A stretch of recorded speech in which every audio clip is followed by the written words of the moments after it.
Donc Apocalypse au chapitre 3, nous sommes rendus maintenant à la sixième église, au verset 7, l'église de Philadelphie. Sixième église, verset 7. Écrit à l'ange de l'église de Philadelphie, voici ce que dit le Saint, le véritable, celui qui a la clé de David, celui qui ouvre et personne ne fermera, celui qui ferme et personne n'ouvrira. Je connais tes œuvres. Voici parce que tu as peu de puissance et que tu as gardé ma parole et que tu n'as pas renié mon nom, j'ai mis devant toi une porte ouverte que personne ne peut fermer. Voici, je te donne quelques-uns de ceux de la synagogue de Satan qui se disent juifs et ne le sont pas, mais qui mentent. Voici, je les ferai venir se prosterner à tes pieds et reconnaître que je t'ai aimé. Parce que tu as gardé la parole de la persévérance en moi, je te garderai aussi à l'heure de la tentation qui va venir sur le monde entier pour éprouver les habitants de la terre. Je viens bientôt, retiens ce que tu as, afin que personne ne prenne ta couronne. Celui qui vaincra, je ferai de lui une colonne dans le temple de mon Dieu, et il n'en sortira plus. J'écrirai sur lui le nom de mon Dieu. J'écrirai sur lui le nom de la ville de mon Dieu, de la nouvelle Jérusalem qui descend du ciel d'auprès de mon Dieu. Et j'écrirai sur lui mon nom nouveau. Que celui qui a des oreilles entende ce que l'Esprit dit aux églises. Prions ensemble. Seigneur notre Dieu, merci pour ces paroles que tu adresses à chacun d'entre nous et pour lesquelles tu nous demandes d'écouter. Merci parce que tu fais des promesses à celui qui écoute, à celui qui vaincra. Seigneur, nous voulons faire nôtre ces promesses. Ta parole est un livre rempli de promesses. Et nous voulons que ces lettres aux églises deviennent pour nous des promesses. Non seulement des promesses d'encouragement, mais des promesses de ce que tu vas faire pour celui et celle qui écoutent. Donc Seigneur, comme le prophète Ésaïe le dit, donne-nous l'oreille d'un disciple, afin que nous puissions véritablement écouter ta parole.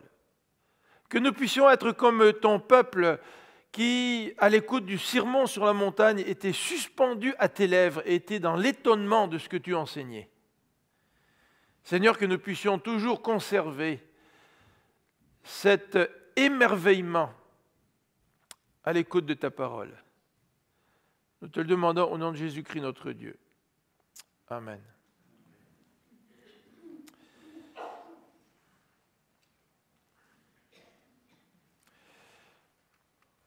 Sixième lettre de Jésus-Christ à ces églises. Et cette fois-ci, il s'agit de l'église de Philadelphie, l'avant-dernière. Et nous allons regarder sur la carte à quel endroit se trouve cette église. Si j'arrive à faire marcher ma manette. Voilà. L'église de Philadelphie se trouve donc un peu plus à l'est que celle de Sardes. Et en fait, l'église de Philadelphie se trouve à 28 000, environ à l'est de Sardes, dans une région volcanique. Et cette ville de Philadelphie a aussi été détruite par le même tremblement de terre qui a détruit la ville de Sardes.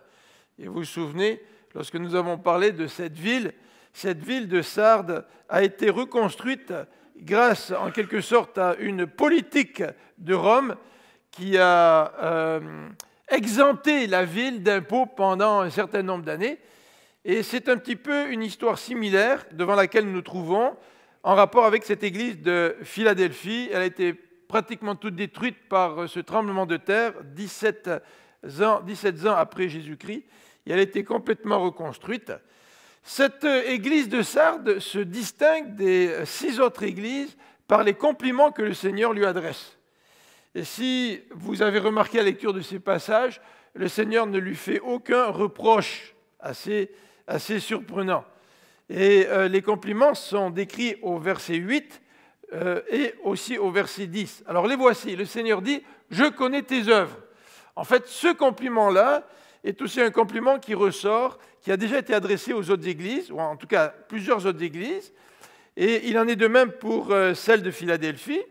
Ensuite, le Seigneur continue au verset 8 en disant « Parce que tu as peu de puissance, que tu as gardé ma parole. » Donc cette église de Philadelphie a gardé la parole de Dieu et elle n'a pas renié son nom. Donc ça, c'est déjà un compliment de pouvoir garder la parole de Dieu. Puis vous savez ce que le Seigneur veut dire quand il dit qu'on garde la parole de Dieu. Dans Jean 15, il parle de cette vigne et il dit « Demeurez dans ma parole ». Donc garder sa parole, c'est demeurer dans sa parole. Donc c'est la connaître, bien sûr. C'est aussi la mettre en pratique. Hein. C'est ça, garder la parole de Dieu.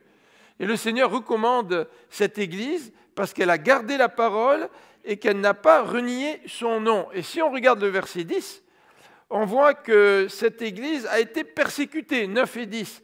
Elle a été persécutée par plusieurs de la synagogue de Satan, des gens qui se disent juifs. En fait, c'était des juifs, mais qui se prétendent juifs d'un point de vue spirituel. Puis l'apôtre Paul leur dit, non, vous n'êtes pas vraiment des juifs, vous êtes de la nationalité juive, mais en fait, vous n'êtes pas juifs de cœur. Et ces juifs-là, à Philadelphie, ont persécuté l'Église, mais eux ont gardé la parole, au verset 10, et la parole de persévérance. Ça, c'est intéressant. La parole, on l'appelle la parole de Christ. La parole peut porter plusieurs titres.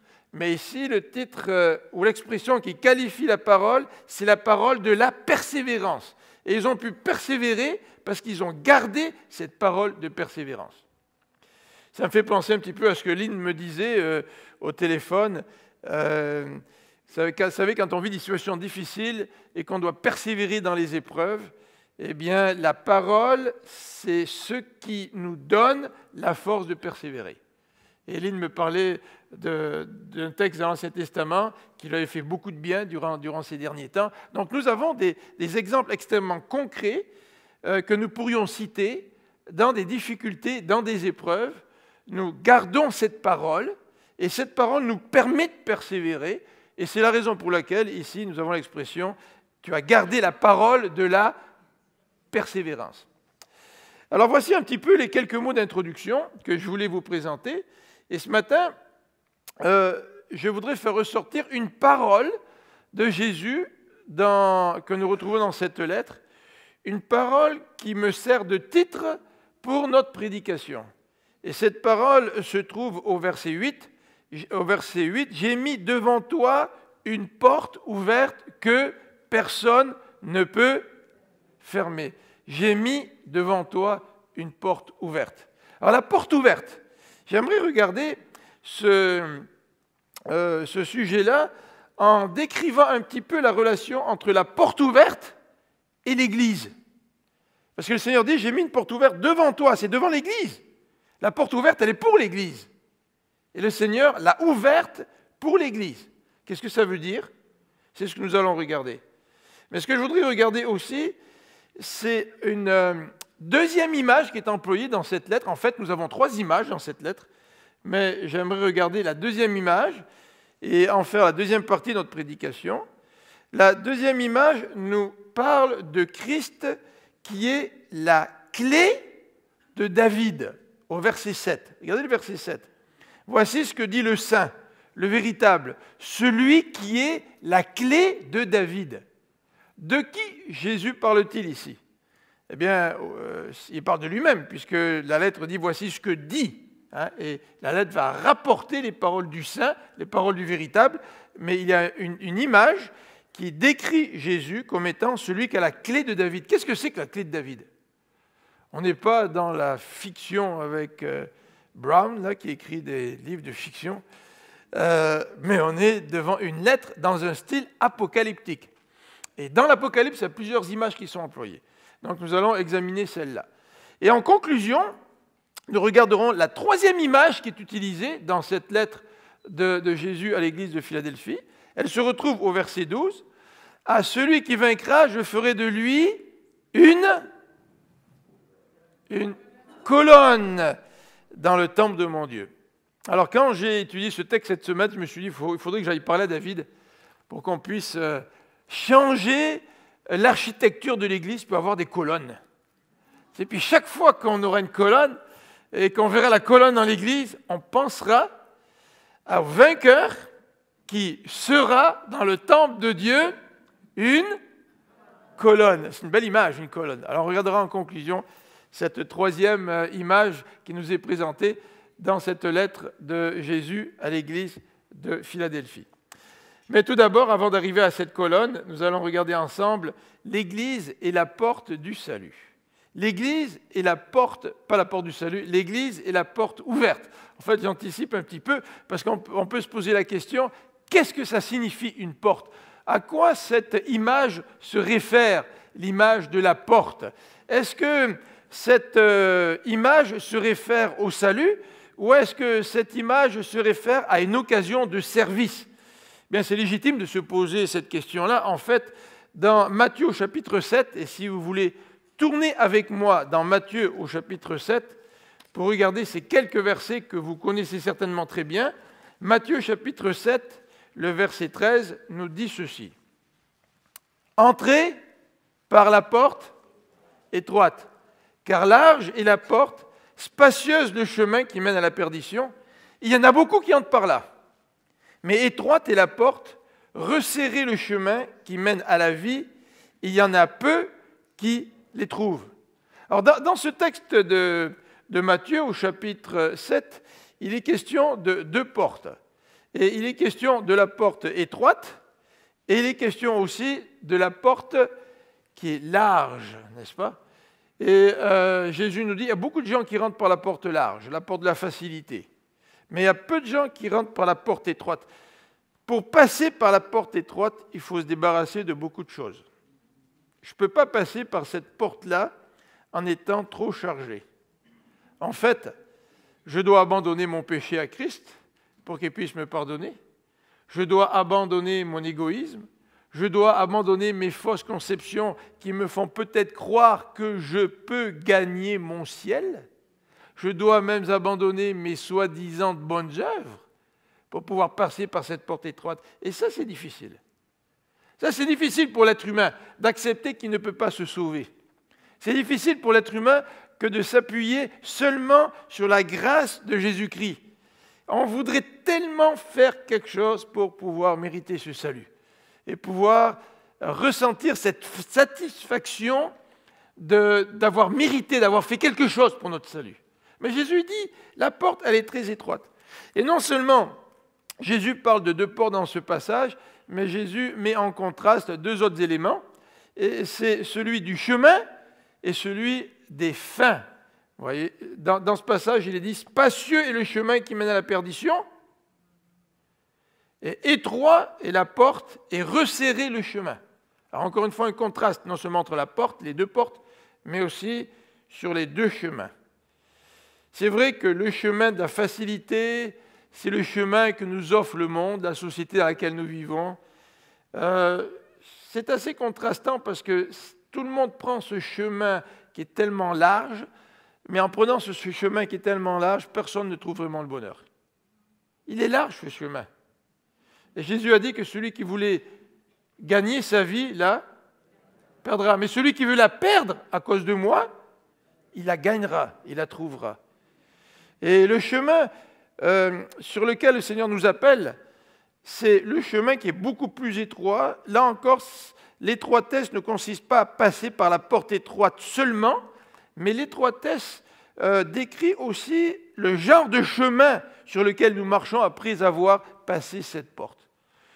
Et la question que je me pose ce matin, c'est la suivante. Est-ce que, en tant que chrétiens, nous avons compris que le chemin sur lequel le Seigneur nous appelle, c'est un chemin étroit? Ou est-ce qu'en tant que chrétiens, nous sommes passés par la porte étroite et puis nous essayons de vivre comme si le chemin était large? Essayez d'avoir des deux mondes. Essayez d'avoir les bénédictions du christianisme, mais essayez d'avoir aussi tout ce que le monde pourrait nous offrir en même temps. Mais Jésus nous dit, non, ça ne marche pas. Si tu veux me suivre, il faut que tu passes par la porte étroite, mais aussi que tu marches sur ce chemin qui est étroit. Et nous allons voir un petit peu tout à l'heure une façon de marcher sur ce chemin étroit. Un chemin, bien sûr, qui est beaucoup plus difficile que l'autre, mais c'est ce chemin-là qui nous conduit à la vie éternelle. Et le passage ici nous parle de vie, et il nous dit qu'il y a peu de gens qui marchent sur ce chemin étroit pour arriver jusqu'à la vie éternelle. La majorité marche sur un chemin large, et Jésus nous dit en d'autres passages qui mènent à la perdition. C'est difficile pour l'être humain d'entendre ce message-là, d'entendre le fait qu'il marche sur un chemin qui conduit à la perdition. Et les nouvelles sont remplies de malheurs, de désespoir, de tragédies, et l'être humain refuse de croire qu'il marche sur un chemin qui mène à la perdition. Quelle aberration! Ah, c'est toujours les autres qui ont tort. C'est toujours les autres qui font du mal. Moi, je ne suis pas si pire que ça. Alors, dans ce passage de l'Apocalypse, si nous revenons à l'Apocalypse, la question se pose, est-ce que la porte que le Seigneur ouvre devant l'église de Philadelphie est une porte qui parle du salut, ou est-ce que c'est une porte qui parle du service? Et j'aimerais suggérer que l'occasion que représente cette porte ouverte est davantage une occasion de service. Le Seigneur appelle l'église de Philadelphie à passer une porte ouverte pour le servir, qui va aboutir forcément à la prédication d'Évangile, notamment, et au salut de plusieurs personnes, mais que cette porte symbolise davantage le service que le salut. Nous allons regarder, pour développer cette idée-là, le contexte dans lequel se trouvait l'église de Philadelphie. Le Seigneur lui dit, je mets une porte ouverte devant toi, vas-y, fonce, le chemin est ouvert. Mais qu'est-ce que c'est que cette porte? Quel est ce chemin? Eh bien, nous allons regarder deux éléments. D'abord, le contexte favorable, et un contexte favorable dans lequel vit cette église de Philadelphie, puis aussi un contexte, je vais dire malheureusement, ça c'est une réflexion plutôt humaine, là, un contexte défavorable que nous allons regarder ensemble. Alors, quel est le contexte favorable? Bien, le contexte favorable, c'est celui que procure ce qu'on a appelé la Pax Romana. Vous savez, la paix romaine. Rome, en étant un empire qui s'est construit tout autour de la Méditerranée, Rome a développé, a imposé la paix parmi tous les peuples. Et en imposant la paix, Rome a favorisé les échanges commerciaux, les voyages en toute sécurité, en utilisant un système routier extraordinaire. Il n'y avait pas de nid de poule dans ce système-là, mais un système de route qui sillonnait tout l'Empire. Et ça, c'était extrêmement favorable, et l'apôtre Paul en a profité pour voyager partout à travers l'Empire. Les voyages étaient quand même périlleux, il a parlé quand même de naufrages notamment, n'est-ce pas? Mais de manière générale, c'était beaucoup moins périlleux qu'auparavant, alors que les peuples s'affrontaient, étaient en guerre les uns avec les autres. Rome a imposé la paix, et une des conséquences favorables, notamment pour les chrétiens, c'était de pouvoir voyager et de pouvoir amener l'Évangile partout à travers l'Empire romain. Quand nous lisons quelques livres qui nous décrivent un petit peu la vie au temps des Romains, nous remarquons aussi que Rome a imposé une langue. Et Rome a imposé le grec. Et quand vous voulez présenter l'Évangile et que vous n'avez pas besoin d'apprendre une autre langue quand vous allez dans un autre pays, c'est quand même un avantage. Et les gens parlaient tous plus ou moins le grec, un petit peu comme l'anglais aujourd'hui. Et non seulement ils parlaient le grec, mais la Bible qui était disponible à l'époque de l'apôtre Paul, c'était l'Ancien Testament qui avait été traduit en grec. On appelait ça la version des 70, 70 pour 70. La tradition disait que 70 traducteurs s'étaient enfermés chacun dans une pièce séparée et qu'ils avaient tous traduit l'Ancien Testament. Et quand ils sont sortis de là, puis ils ont mis leur travail ensemble, oh, miracle, ils se sont rendus compte que tout le monde avait fait la même traduction. Ça, c'est la traduction, bien sûr. C'est la tradition, bien sûr, qui dit cela. Mais toujours est-il, cette Bible existait en grec. Et tous les gens qui voulaient consulter la parole de Dieu pouvaient lire la Bible en grec à l'époque. Et cette Pax Romana consistait ou fournissait un contexte favorable pour l'Évangile. Mais il y avait un autre élément aussi dans ce contexte favorable. C'était celui de la soif spirituelle des gens. Les gens étaient blasés par tout ce polythéisme, par ces dieux qui se battaient les uns contre les autres, qui impliquaient un petit peu les êtres humains dans toute ces batailles cosmiques. Et ils étaient à la recherche de quelque chose d'autre. Il y avait une soif spirituelle pour autre chose. Et beaucoup, on les appelait les prosélytes, beaucoup se tournaient vers le judaïsme et fréquentaient les synagogues. Et c'est la raison pour laquelle, quand Paul arrivait dans une nouvelle ville, il allait tout d'abord dans la synagogue, il prêchait l'évangile. Bien, les gens qui avaient soit spirituellement, qui avaient quitté le polythéisme romain, et grec et romain, pour venir à la synagogue, entendre parler du Dieu unique, entendre le message de l'apôtre Paul, et beaucoup se convertissaient. Donc il y avait une soif présente au sein du peuple ou des peuples à cette époque-là. L'occasion était favorable. Tournons dans 1 Corinthiens au chapitre 16. 1 Corinthiens au chapitre 16, nous allons retrouver cette expression qui revient, 1 Corinthiens au chapitre 16, au verset 9. L'apôtre Paul nous dit qu'il est resté à Éphèse jusqu'à la Pentecôte. Il est resté 3 ans à Éphèse, donc dans la région, jusqu'à la Pentecôte.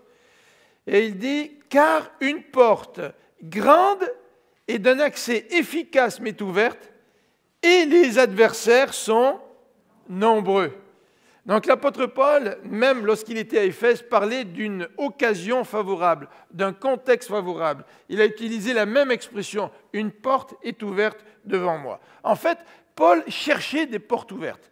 Et si vous tournez encore dans Colossiens, au chapitre 4, Colossiens au chapitre 4, au versets 3 et 4, Paul demande aux chrétiens de prier.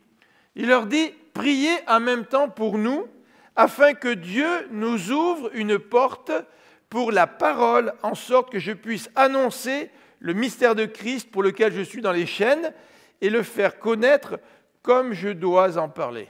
Même en prison, Paul saisissait les occasions qui étaient devant lui et il priait pour que Dieu lui ouvre des portes pour qu'il puisse présenter l'Évangile.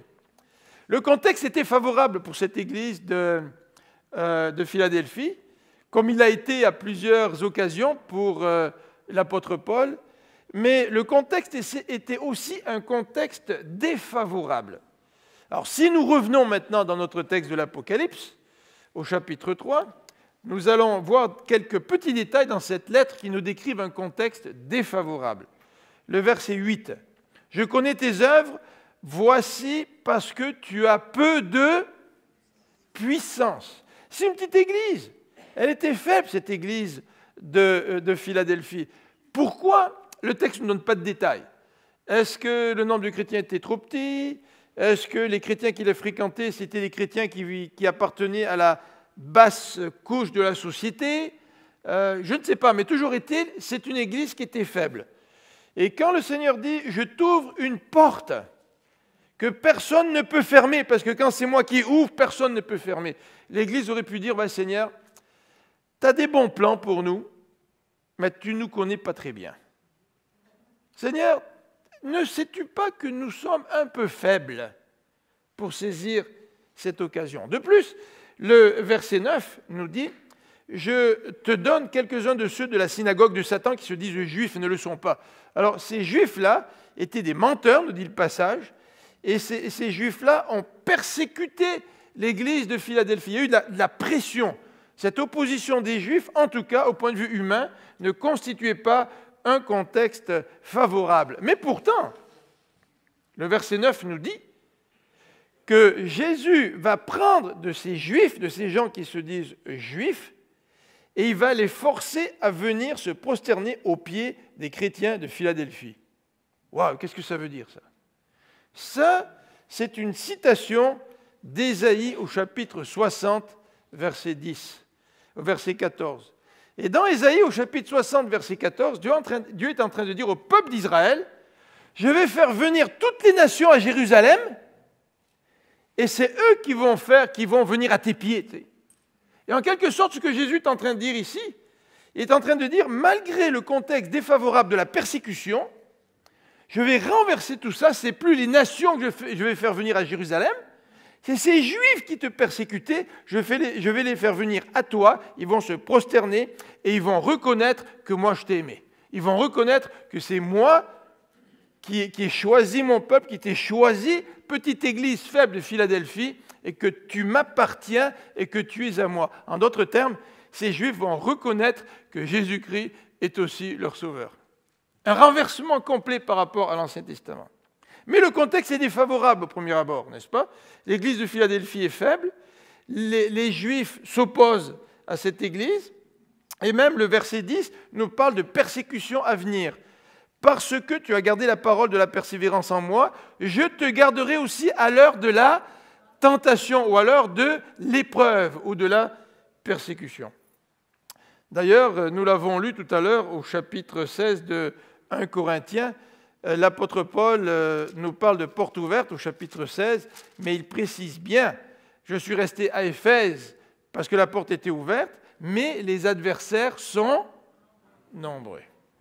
La porte est ouverte, le contexte d'un certain côté est favorable, mais la porte est ouverte et de notre côté, le contexte semble défavorable. Que faire? Bien, j'aimerais clore cette partie-là par une application pour nous, en nous rappelant dans cette application la location stratégique de Philadelphie. Philadelphie se trouvait au centre d'un réseau routier qui permettait de partir en Grèce et d'aller jusqu'en Asie. C'était une ville assez centrale, une ville charnière. Donc, d'un point de vue géographique, c'est aussi une occasion favorable pour cette église de Philadelphie. La porte était ouverte. Et la question que nous pouvons nous poser, c'est la suivante: que va faire ou que vont faire les chrétiens de Philadelphie? Mais nous pourrions aussi nous poser une question. Est-ce que le Seigneur a une porte ouverte pour nous au Québec? Si le Seigneur écrivait une lettre pour l'église de l'île Jésus aujourd'hui, est-ce qu'il nous dirait « Voici, une porte est ouverte que personne ne peut fermer » ? Et si le Seigneur nous écrivait ces paroles-là, peut-être que nous poserions les deux questions suivantes. Est-ce que la situation est favorable? Ou est-ce que la situation est aussi défavorable? Et nous poserions peut-être la troisième question. Qu'est-ce que nous devrions faire face à la porte ouverte? Est-ce que l'Église de l'île Jésus vit dans une situation où nous pourrions énumérer des éléments favorables? Est-ce que vraiment nous sommes dans un temps favorable pour la prédication de l'Évangile? Alors peut-être que dans votre cœur, vous dites « Ouais, j'ai déjà prêché l'Évangile à mes amis, j'ai fait le tour, puis il n'y a plus personne qui accepte le Seigneur. » Donc c'est un élément défavorable. Ouais, Seigneur, on n'est plus dans les années 70-80 où, lorsqu'on sortait dans les parcs pour parler de l'Évangile, il y a des gens qui se convertissaient droit devant nous, là. Tu sais, c'est extraordinaire, ça. Donc, deuxième élément défavorable. Seigneur, quand j'écoute à la radio et à la télévision tout ce mouvement de laïcité qui semble faire une grosse pression sur la société du Québec, ça, c'est aussi un mouvement défavorable. Et non seulement de cela, j'entends des commentaires à ligne ouverte, à la radio, à la télévision, des gens qui connaissent le message de l'Évangile, qui en parlent, mais qui le ridiculisent. Et qui sont contre la religion. Et ça me surprend tout le temps. Il y a des personnes de notre génération, 50 ans, 45, 45, 50, 55, 60 ans, qui ont été élevés dans des collèges privés catholiques. Il y a des gens qui sont capables de citer des textes bibliques, mais qui en même temps refusent de croire au message de l'Évangile. Donc Seigneur, si tu nous écrivais une lettre aujourd'hui, est-ce que vraiment tu nous dirais « Je place devant vous une porte ouverte » ? Seigneur, il semble que la société se sécularise tellement vite qu'il n'y a plus de porte ouverte. Je me souviens, lorsque je suis allé en France à plusieurs reprises, j'ai visité une église d'un de mes cousins qui a travaillé pendant 17 ans avec Opération Mobilisation, puis est devenu pasteur d'une nouvelle église qu'il a fondée dans l'est de Paris.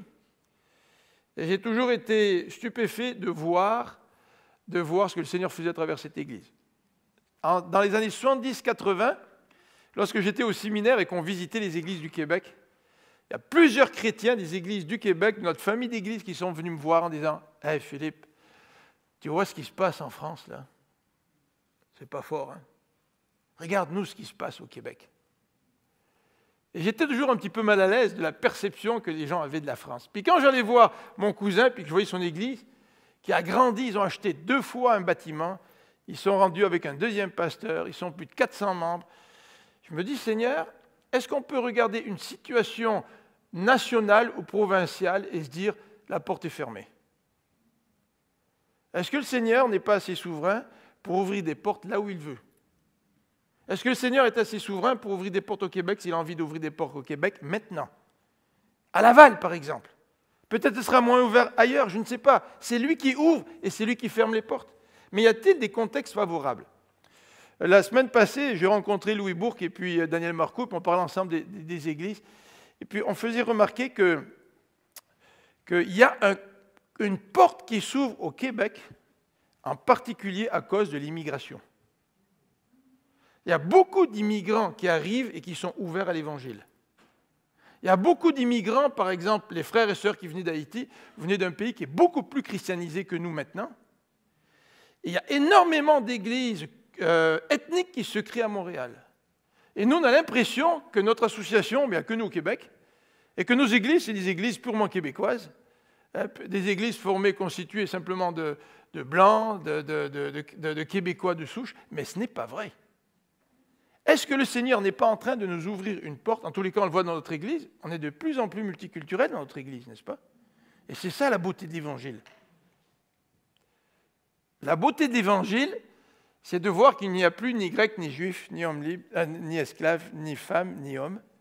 C'est que le Seigneur prend une diversité, puis l'amène au sein de son Église et fait en sorte que tous ces gens-là, malgré leurs différences, peuvent vivre ensemble, unis en Jésus-Christ. Et en quelque sorte, c'est ce que nous allons célébrer ce soir durant notre concert, n'est-ce pas? Les enfants, les jeunes, les adultes. On va faire une collation multiculturelle. On aura l'église égyptienne qui loue notre bâtiment l'après-midi qui va être avec nous. Ce qu'on veut refléter, c'est la diversité du corps de Christ. Et n'y a-t-il pas là une porte ouverte? N'y a-t-il pas là une porte ouverte pour nous, pour prêcher l'Évangile? Je ne dis pas que le Seigneur ne veut plus sauver des Québécois pur laine. Ce n'est pas ça que je dis. Mais je pense que le Seigneur garde des portes ouvertes pour nous au Québec. Alors ce matin, on pourrait parler énormément sur ces portes ouvertes, mais le temps passe, vous comprenez très bien. Mais j'aimerais terminer cette petite application en nous faisant réfléchir sur cet élément-là. Si le Seigneur place des portes ouvertes, et je crois qu'il place des portes ouvertes devant nous, le Seigneur a besoin de personnes compétentes et engagées. Le Seigneur a besoin de personnes compétentes qui sont formées pour l'évangélisation, qui sont formées pour présenter l'Évangile, des gens qui mettent à part du temps et qui acceptent de suivre une formation pour être beaucoup plus efficaces dans la prédication d'Évangile. Mais aussi, le Seigneur a besoin d'hommes et de femmes qui soient engagés. Parce que la compétence, si je la laisse chez moi, ne sert pas à grand-chose. Une fois que j'ai acquis cette compétence, bien, le Seigneur me demande de l'appliquer pour pouvoir saisir ces occasions qu'il place devant nous en nous ouvrant ses portes. L'Église est la porte ouverte. Maintenant, j'aimerais regarder avec vous ce passage un petit peu mystérieux. Christ est la clé de David.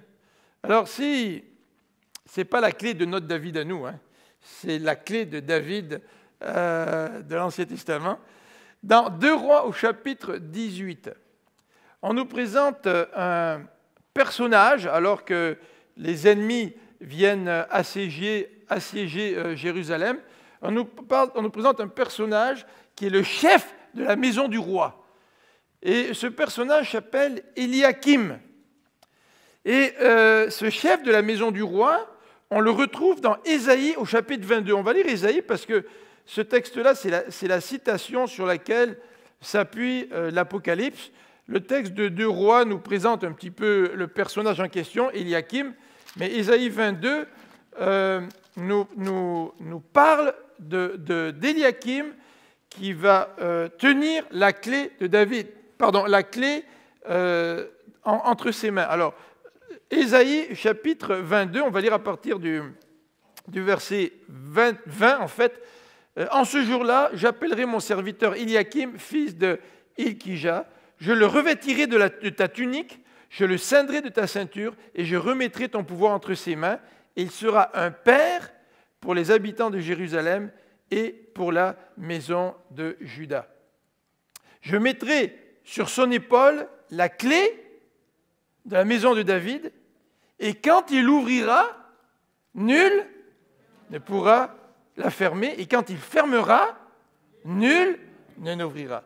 Donc cet homme-là, le chef de la maison de David, avait un pouvoir, et quand il prenait une décision, il allait dans une direction, et qu'il voulait accomplir quelque chose, il avait le pouvoir de l'accomplir, mais quand il disait non, la porte était fermée, la porte était véritablement fermée, personne ne pouvait l'ouvrir.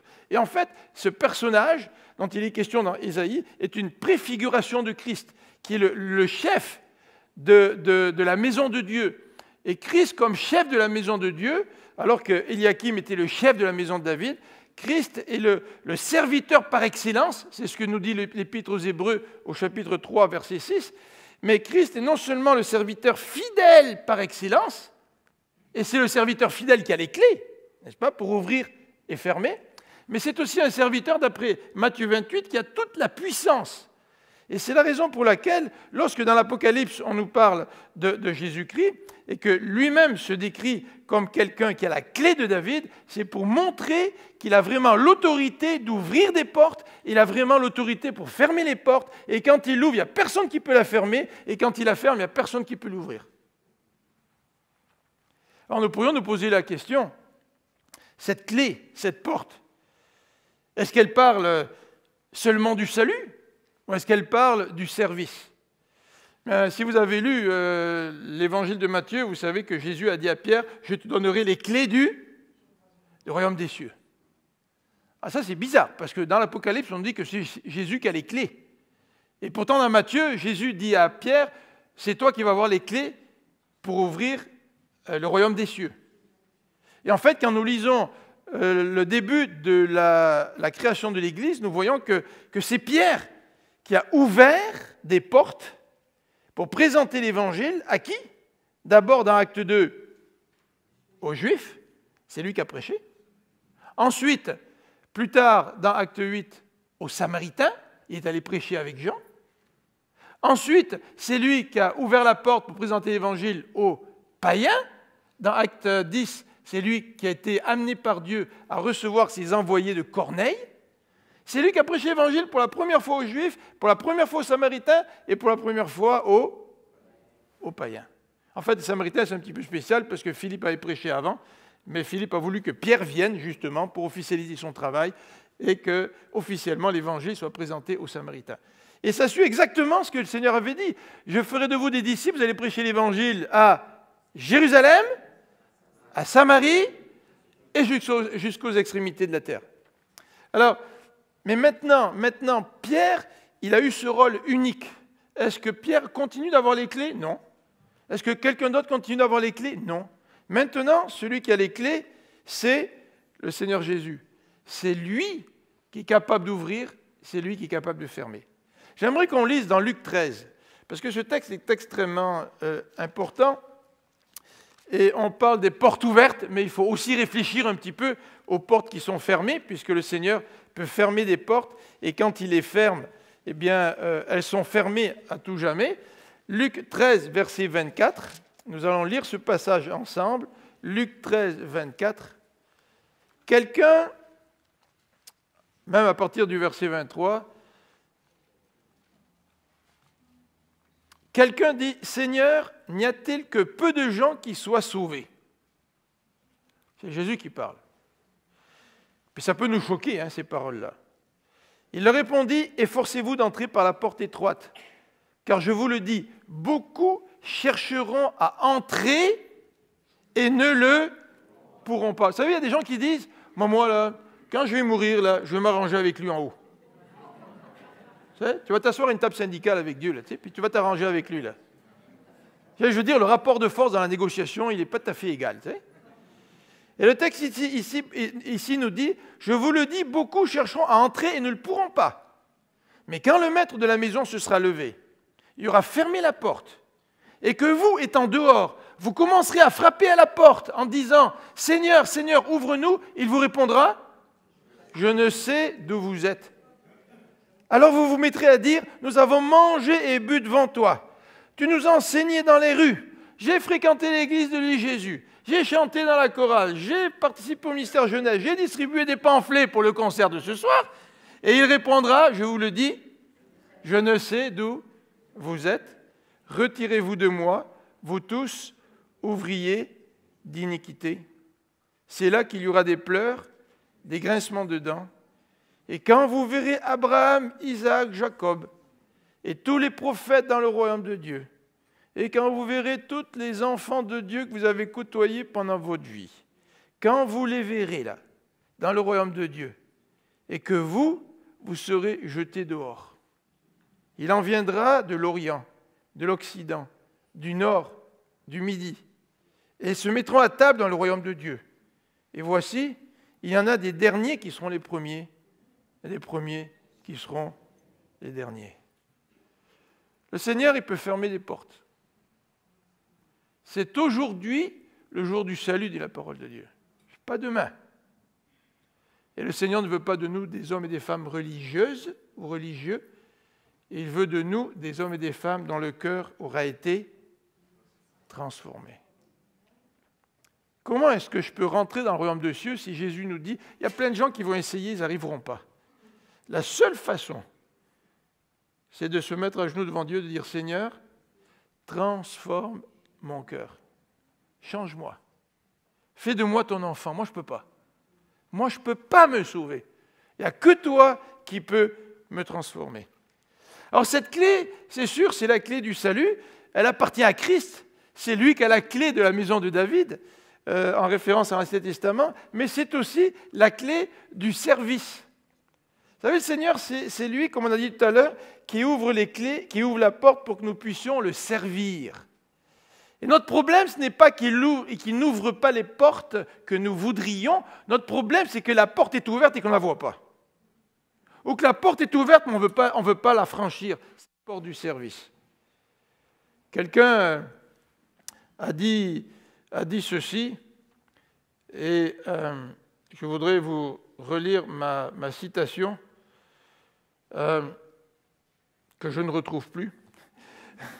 Mais quelqu'un a dit ceci, tu ne peux pas vraiment être sauvé si la foi ne te sort pas de ton égoïsme pour te mettre sur la voie du service.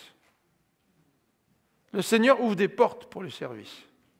C'est lui qui a ouvert les portes pour que Cyrus, celui qui a unifié les Mèdes et les Perses, descende des montagnes de l'actuel Iran, qui descendent les montagnes de la Mésopotamie et viennent renverser Babylone. Et en renversant Babylone, Cyrus a permis à tous les Juifs de retourner, tous ceux qui voulaient retourner de l'exil dans leur pays. Et dans Ésaïe, le texte nous dit que c'est Dieu qui prend Cyrus comme son serviteur. C'est lui, Dieu, qui ouvre des portes. C'est lui qui change les occasions. C'est lui qui crée les opportunités. Regardez dans les Actes des Apôtres, quand Pierre est sorti de prison, vous vous rappelez? Pourquoi il est sorti de prison, Pierre? Parce que l'Église priait. L'Église priait, puis là, un ange est apparu, les fers sont tombés des membres de Pierre, et puis il voit l'ange qui lui demande de sortir de prison, les portes s'ouvrent. C'est le Seigneur qui crée les occasions, c'est lui qui ouvre les portes. Les occasions pour qu'on puisse le servir. Et c'était une occasion extraordinaire pour l'Église de prier en disant « Seigneur, fais quelque chose, ouvre la porte pour Pierre ». Et le Seigneur a ouvert la porte. Paul et Barnabas qui reviennent après leur voyage missionnaire et qui racontent à l'Église dans Acte 14 tout ce que Dieu a fait pour qu'ils puissent prêcher l'Évangile aux païens. Les portes qui se sont ouvertes devant Dieu, c'est lui, le Christ, qui tient les clés du service. Non seulement du salut, mais du service. Vous souvenez-vous, cette vision de l'apôtre Paul, ce cri, viens et aide-nous. Ce cri du Macédonien, vous vous rappelez? Dans les Actes des Apôtres. Il y a plein de gens qui crient. Il y a plein de gens qui crient pour qu'on vienne les aider. Pour qu'on vienne les aider en leur présentant le merveilleux message de l'Évangile. Qu'est-ce que ça veut dire pour nous, ça? Viens et aide-nous. Il y a des gens qui crient. Peut-être qu'on n'entend pas leurs cris, mais il y a des gens qui crient. Ça signifie que le chrétien, c'est d'abord un homme ou une femme qui a une vision locale. Un homme ou une femme qui a à cœur les gens qui vivent autour de lui. Mais le chrétien, c'est aussi un chrétien qui a une vision mondiale, qui s'intéresse à ce qui se passe dans le monde. Moi, je suis toujours béni. Après le service, je pars en dernier. Mais ce n'est pas parce que je pars en dernier que je suis béni, parce que parfois ma femme a faim, là, puis moi aussi. Mais je suis béni parce qu'avant de partir, on accueille toujours les premiers Égyptiens qui viennent ici là, pour la rencontre. Tu sais. Et puis je parle avec eux. Il y en a qui viennent d'Égypte, il y en a qui viennent de Syrie, il y en a qui viennent d'Irak. Et je leur demande comment ça se passe pour les chrétiens dans leur pays. Puis vous savez, ce n'est pas très drôle. Mais le Seigneur nous donne des portes ouvertes, des occasions de service.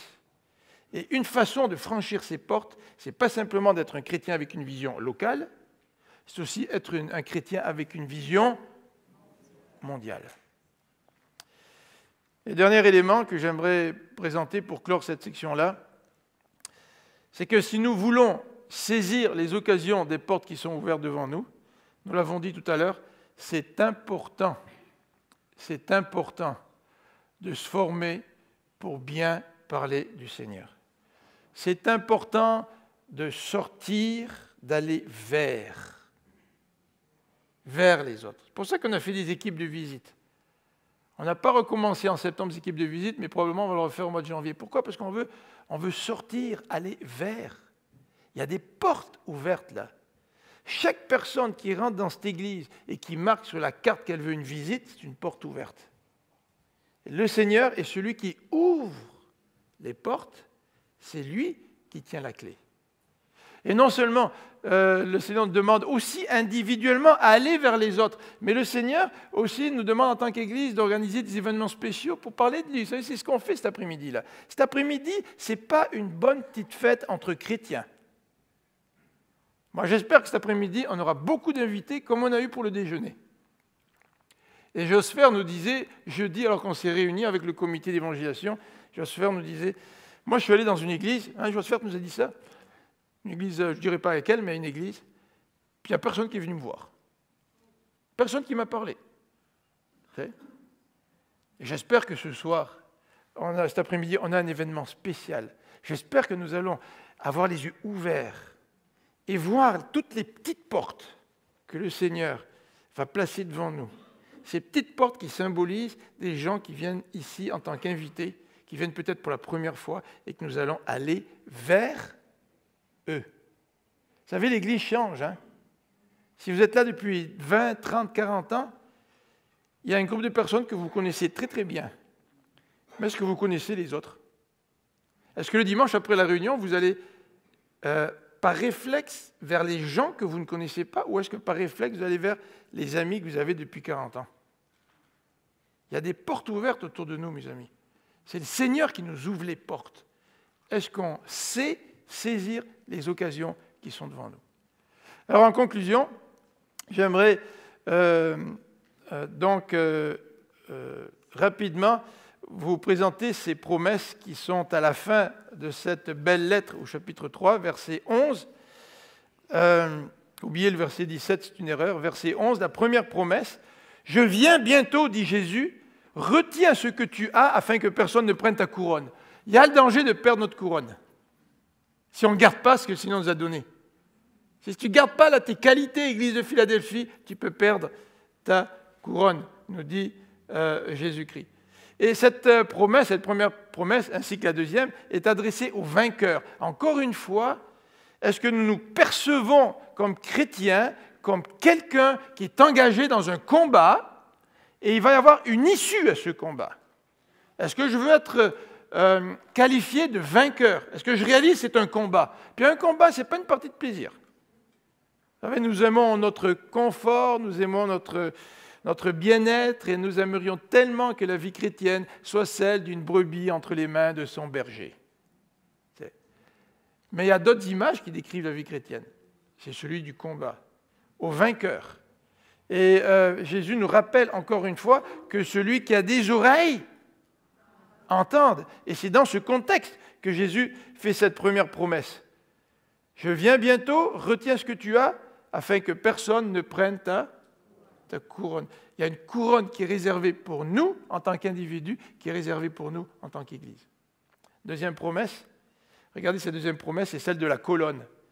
Je ferai de celui qui vaincra une colonne dans le temple de mon Dieu. Qu'est-ce que ça veut dire une colonne? Une colonne, c'est immuable. Une colonne, c'est solide. Une colonne, c'est placé dans le temple de Dieu, qui est en présence de Dieu pour l'éternité. C'est une image extraordinaire. Celui qui vaincra est comparé à une colonne, mais à une colonne sur laquelle est écrit 3 noms.